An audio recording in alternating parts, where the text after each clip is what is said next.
بسم اللہ الرحمن الرحیم نحمدہ ونصلی علی رسولہ الکریم۔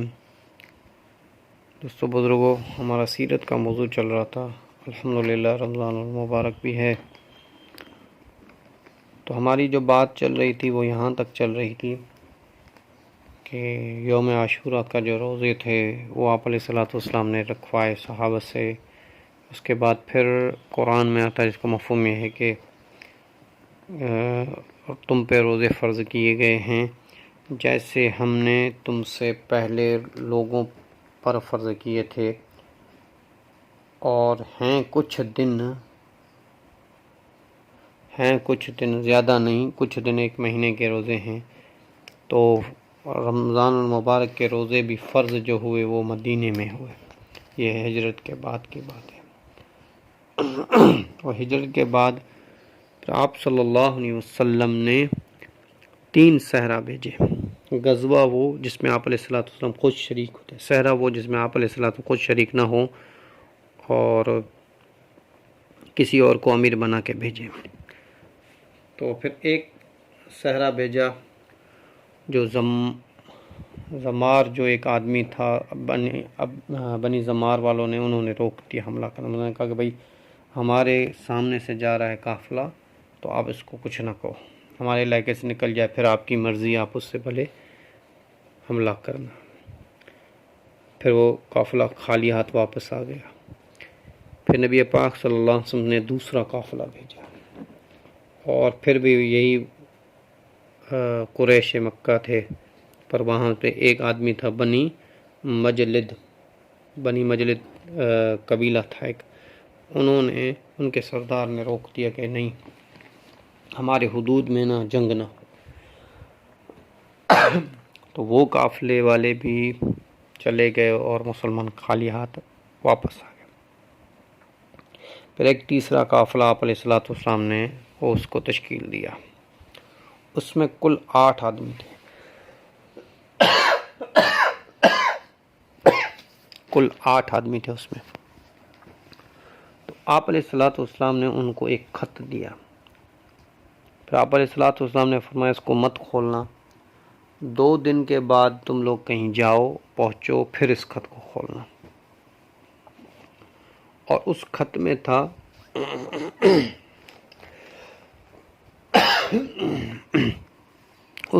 تھا کہ اگر آپ سے کوئی قافلہ ٹکرا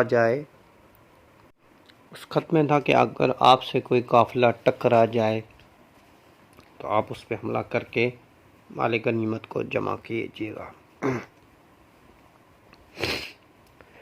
تو سفر میں جو دن تھے وہ 8 دنوں میں سے 2 جنے گئے اس کا قافلے کا جائزہ لینے اور اس کو دیکھنے کے لیے کہ کہاں پہنچا ہے کیا۔ 2 جنے جب وہاں سے گئے تو وہ بھول گئے، راستہ گم ہو گئے، اور قافلہ قریب آیا۔ اب یہ 6 جنے تھے اور انہوں نے حملہ کیا، تو قافلے والے ڈر سے بھاگ گئے۔ اور آپ علیہ الصلوۃ والسلام نے خط میں یہ بھی لکھا تھا کہ جب تم حملہ کرو گے تو بے فکر ہو کے حملہ کرنا، اس کا مفہوم ہے کہ اللہ تمہارے ساتھ ہے، اللہ جل شانہ تمہاری مدد فرمائے گا۔ اور جیسے قافلے، وہ 200 اونٹوں کا قافلہ تھا اور وہاں سے جا رہا تھا، قریش مکہ والوں کا تھا۔ تو جیسے آئے صحابہ نے ان پر حملہ کیا، تو 6 جنے نے تھے، انہوں نے جب حملہ کیا تو وہ سارے لوگ بھاگ گئے، اور مسلمانوں کے ہاتھ میں 200 اونٹ بھی لگے، اور اس کے علاوہ 2 آدمی بھی لگے ہاتھ میں جو قیدی بن کے واپس آئے تھے۔ ایک حکیم ابن کسان تھے نام ان کا، اور دوسرا عثمان بن عبداللہ تھے، اور یہ لے کے مدینے آ گئے۔ اس میں بات یہ ہوئی کہ صحابہ نے سمجھا پہلی شعبان ہے، پر وہ 30 رجب تھی۔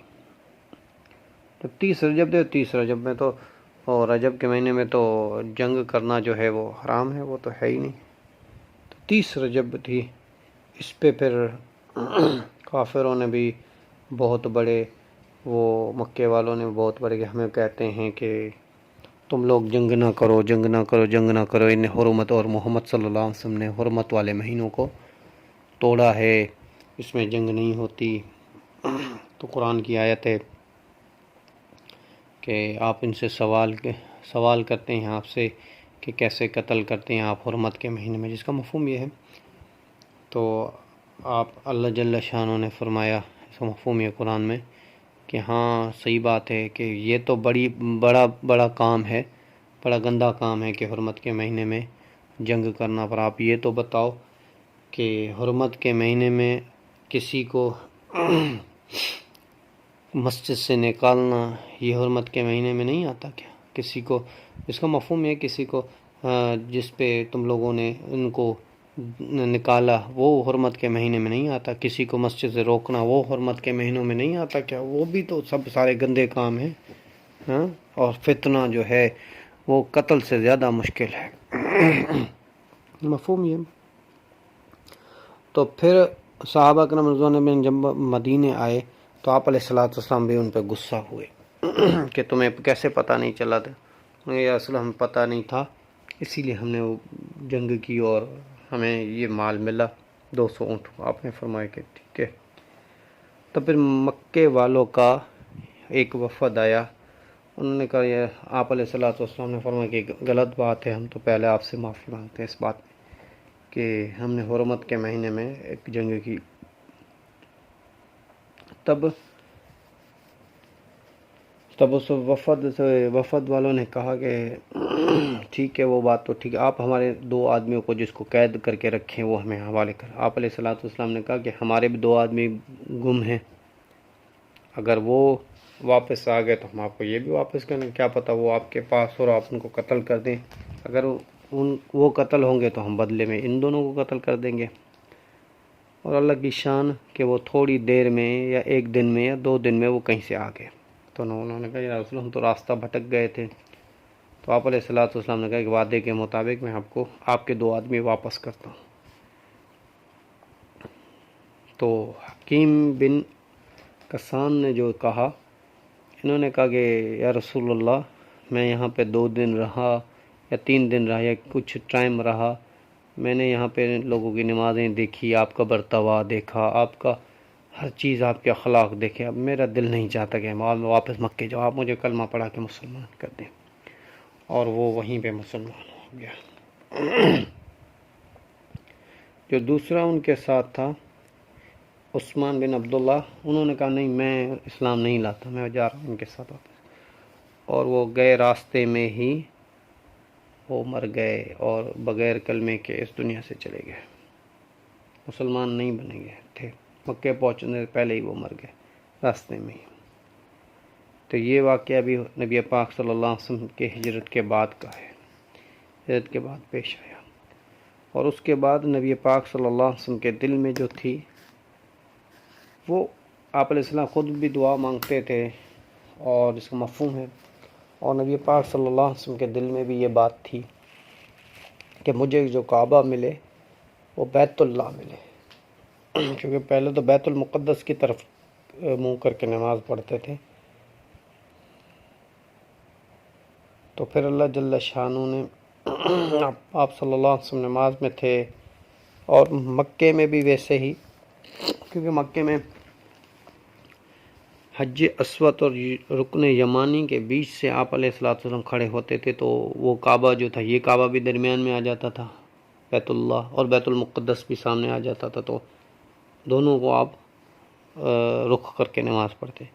جب آپ مدینے آئے تو وہ آپ کے بالکل پیچھے کی جانب ہو گیا، پیٹھ کی طرف ہو گیا کعبہ، بیت المقدس سیدھے ہو گیا، وہ پیٹھ کی طرف ہو گیا، آپ بیچ میں تھے۔ تو اب ایسے یہاں پہ تو آپ علیہ السلام کے دل میں ہر وقت یہ کھٹکا تھا کہ ہم نماز پڑھیں کعبے کی طرف۔ پھر اللہ جل شانہ نے حکم کیا، اے میرے حبیب ہم آپ کو، جس کا مفہوم یہ ہے میرے حبیب ہم آپ کو جلدی سے، قرآن میں آتا ہے جلدی سے آپ کو خوشخبری دیں گے، آپ کو وہی کعبہ دیں گے جو آپ کے دل میں ہے۔